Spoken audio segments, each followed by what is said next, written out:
Hey Shane, how are you, mate? I'm well, thanks, Lee. How are you, man? Yeah, going pretty well.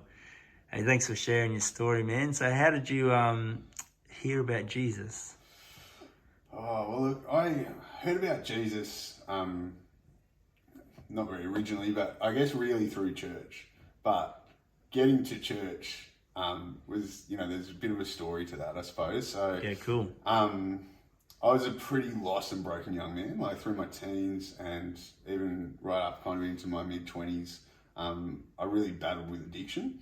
And I suppose, when I reflect on it,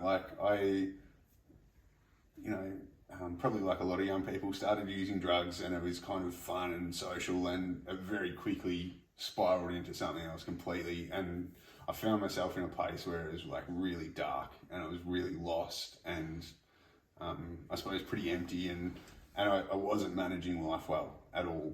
And that, just continued to escalate or maybe go the other way. And I was constantly just descending into a lower point and a lower point. And my mum used to say to me, Shane, like, when are you going to hit rock bottom? Yeah, And right. every time she thought I'd hit rock bottom, I found a new one. Dig a hole. I'm so grateful to be in a place where I can kind of laugh about that today, because it was, as I said, it was pretty dark. And it got to the point when I was about 25 years old. It was Christmas Day, and I'd been living on the streets, and I was homeless. And even before I believed in God, Christmas Day to me has always been like the most special day of the year. And I ended up, it was the first time in my life as a 25-year-old I spent Christmas completely on my own.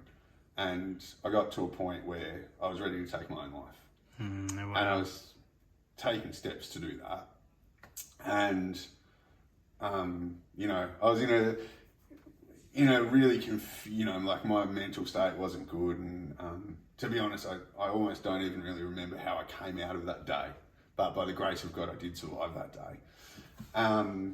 And from that moment, I did kind of take steps on my own to clean up my act and try and get my life on track. And it was really hard work. Like I was working really hard. I was doing factory work, and I was doing 10-hour days, and I couldn't sleep at night because I was trying to clean myself up, and it took months before I could get a decent sleep. So I felt like I was really doing the hard yards in the physical and in the mental and emotional, and I was really feeling all of that. And then I kind of got my life on track pretty well, and I've been doing well. I amazingly met the woman of my dreams. We got married, we had kids, and it's just like kind of, long story short, my son as a toddler wanted to go to church, and he wanted to go and do the kids program on a Sunday.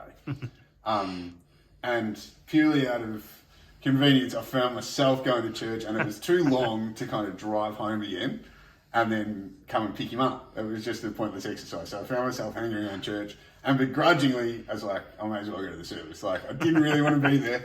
But then the weirdest thing happened, because I found myself in church, not feeling sad, not feeling depressed, everything was good, and I was just a blubbering mess. Like, I was just streaming tears, and I had no idea why. And, it was pretty bad the first time it happened, but then it kept happening every week. And I kept going back. I don't know why, because I was like, oh, I'm back at church. Wear the raincoat to church. Yeah, just about. I still to this day carry a bunch of tissues neatly folded in my pocket when I do go. Love it. But yeah, so I got to the point where I was like, what is going on? And I was kind of aware of the fact that there was something spiritual going on in my life, and I kind of felt like God was pursuing me and trying to reach me through these different avenues in my life. And I was so perplexed, and I didn't know what was going on. And I worked up the courage, and I actually went and spoke to the pastor and said, hey mate, is there any chance you could catch up with me for a coffee this week? There's something going on, I'm looking for a bit of help. He's like, yeah, that'd be fine, no worries. And so he kind of knew a bit of my backstory, and I explained to him what was going on. I said, like, why is this happening, And he kind of suggested that, maybe I felt unworthy of God's love, and maybe I'd recognised that, through God's grace, he had chosen me, and he did love me despite some of the stuff I'd done. And as he kind of spoke those words, it really rang true to me, and I just knew that there was truth in that, and that as he kind of continued to, you know, just talk through this stuff with me, he made me realize that so much of these words I'd heard before, and just had kind of rang hollow, they were actually really true, and they were, you know, things like God loves you, Shane, like despite the fact that, you know, in the past you've lied, cheated, stolen, you know, like all of this stuff. And it just completely overwhelmed me to think that, you know, the creator of everything still had a place and still had a special love just for me, despite that. And that's so good, eh? it is, it's so good. And I kind of look back now to like some of those darker times, and because I do have a relationship with him now and I know him, I can actually see that he was kind of there with me, and you know, there were different moments and different events that kind of happened that, you know, as I said, it's literally, it's a miracle that I'm here today. Like there's any number of times that I could have died, I could have ended up in jail, but God loved me and He protected me through all of that.